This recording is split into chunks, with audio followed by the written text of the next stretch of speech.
So before moving to the front end, I quickly want to add a few things in the backend which I missed in the previous video, and you might have noticed it. I missed the routes in the web.php file, and I also missed the relations in the user model. Also, we need to improve the blog's filter query because right now it is only applying to the title of the blog, and we need to append the body as well. So first, let's open the model and add the relations. Then we will edit the query and then the routes. So let's open up the user model and add our relation. So it is going to be a function.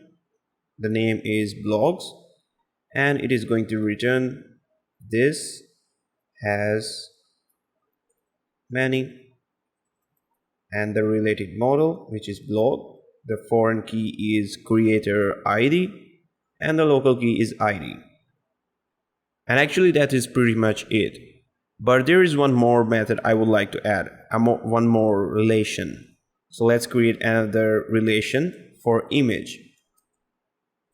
And I'm going to return this morph1 image class, and the method name is ons. The type is image underscore type and image underscore id, and the local key is id. So this relation is for user profile image. I'm not going to use this relation in this video series, but in case you want to add an image to user profile, you can use this relation. So with this, let's close this file and go to our user controller, and we need to change this query. Right now it is only applying to the title of the blog, and what we need to do is just simply copy this one, which is not a good practice for sure, but I'm doing it anyways. Or where actually this, and we need to just add the body. Okay, we have syntax error. No, it is correct. What I'm going to do is split into multiple lines so you can see better.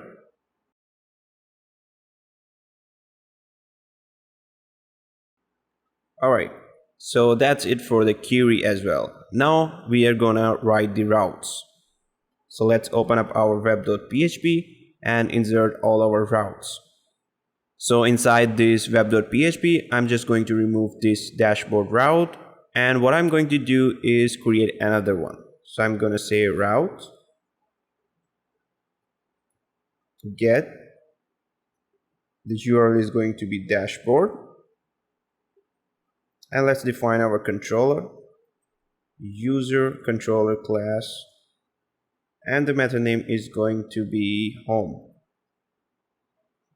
Let's give it a name to this route, and it is going to be dashboard.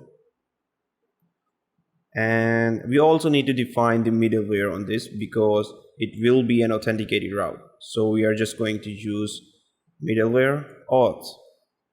And now the next thing I want to do is whenever our URL is hit, I don't want to show the welcome page, but instead I want to return the user to the dashboard.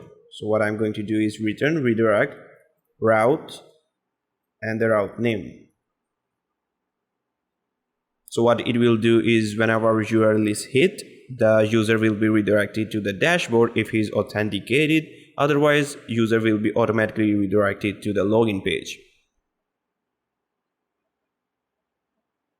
Alright, so there is one more route for the user. So let me add route and actually add the prefix of users. Add the group function, and now we need to define a route for the user profile. So route get, and it is going to be a wildcard user, the controller name, and the method is going to be show. Also, we need to give it a name of profile, and that's it. So we have defined the dashboard route and we have also defined the profile route.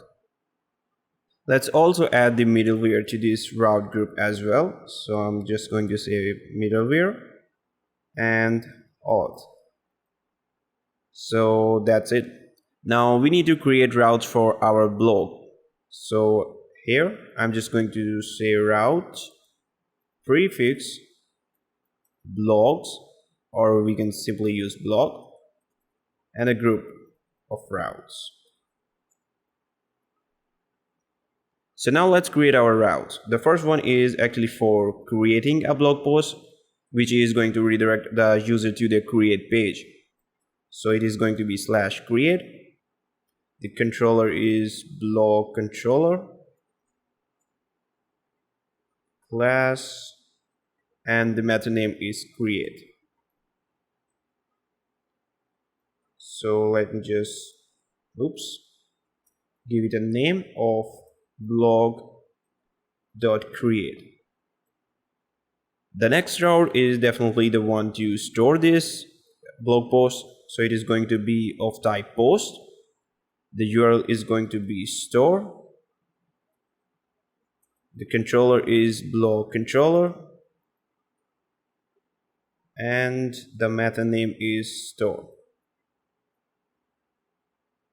So let's give it the name of blogs.store. The next, you guessed it right, is going to be an edit route, which is also be of type get. The URL is going to be edit, and then the ID of the blog. So let's use the wildcard. The method is going to be edit, and the name is going to be blogs.edit. So the next route we need to add is for updating the blog post, which is going to be of type patch. You can use put if you want, but the conventional way is to use patch if you want to update some attributes of the table. And if you want to update entirely, then you use put. So patch, the URL is going to be update /blog ID, and the method name is going to be update. Also, the name is going to be blogs.update for this. Alright, we are making progress, and there is only 2 routes left. So let me copy this edit one as well, paste it in, and now we need a route for the detail page. So it is going to be detail/blog of type get, obviously. The method name is show, and the name of the route is also blogs.show. So the final route we need to add is for deleting a blog post. It will be of type delete. Let's add delete/blog. Method name is delete, and the name of the route is also blogs.delete.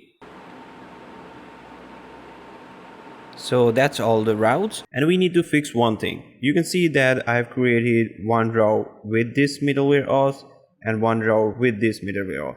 So instead of using multiple middleware and just putting the routes separately, let's move it inside one route. So what I'm going to do is I'm going to say route group function, and on this route group I'm just going to add the middleware of auth. Now I'm just going to move all my blog routes inside this group.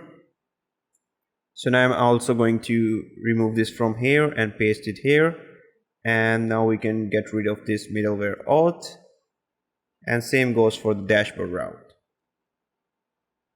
So let's get rid of this middleware, and now we are good to go.